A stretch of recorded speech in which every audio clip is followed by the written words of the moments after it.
Čau visiem! Sezona ir pilnā spārā un sāksim šodien ar kubu saucamo spēli, kas šodien ir Smilšu karalis. Laukums 8x5 metri. Var izpausties ne tikai mājas pagalmā, parkā vai pludmalē. Izvēlēties, kur spēle ir pieejama. Tad diezgan aktīva dzīvesveida spēle. Saucās Spikeball. Ar šādām te bumbām spēlējas. Salīdzinoši mīkstas.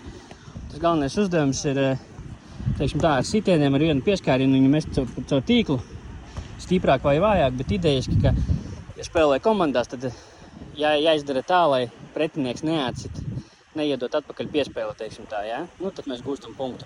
Rīktīgi forša spēle, aktīva, ļoti labi nodarbina, pat uz zālīti nav jādodās. Rīktīgi var noskrieties. Tad bērnības klasika, ričuraču. Lielā spēle, 3x3 metri. Arī, kā redzams, pludmalē izcils laiciņš, forši var spēlēt un dodoties atpūtā. Papildus nodarbe gan pieaugušiem, gan bērniem. Izcils variants.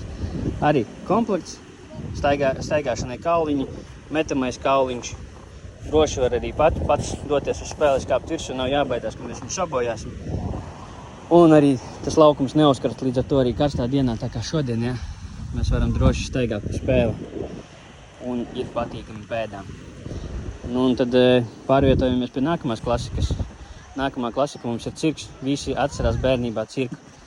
Mēs šai spēlē vēl ir alternatīva, ja kāds Anglijā ir padzīvojis, tad ir tāds Snakes and Ladder. Un, ja mēs atgriežamies tomēr pie klasikas, tad tā pati galda spēle, kur ir A4 lapas izmērā.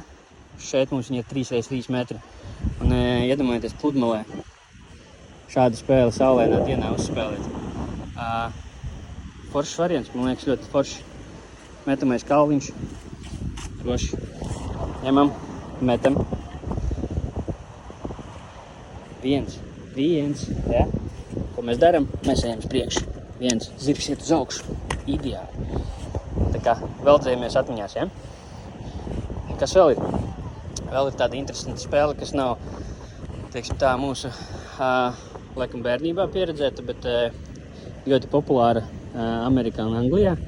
Tā ir lidojošo šķīvišu spēle, un ideja viņai ir tāda, ka, ja mēs pretinieka grozā trāpam tajā vidējā, teiksim tā, acī tajā brillē saucamajā, ja, tad mēs automātiski vinnējam. Spēlē parasti komandās 2 cilvēki katrā pusē, no pretējām komandām pa vienam.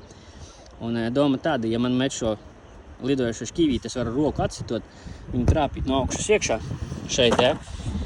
Un tādējādi gūt punktu savai komandai. Toties, ja es metīšu šķīvīti, ja? Un viņu trāpīšu iekšā, mūsu komanda automātiski uzvar.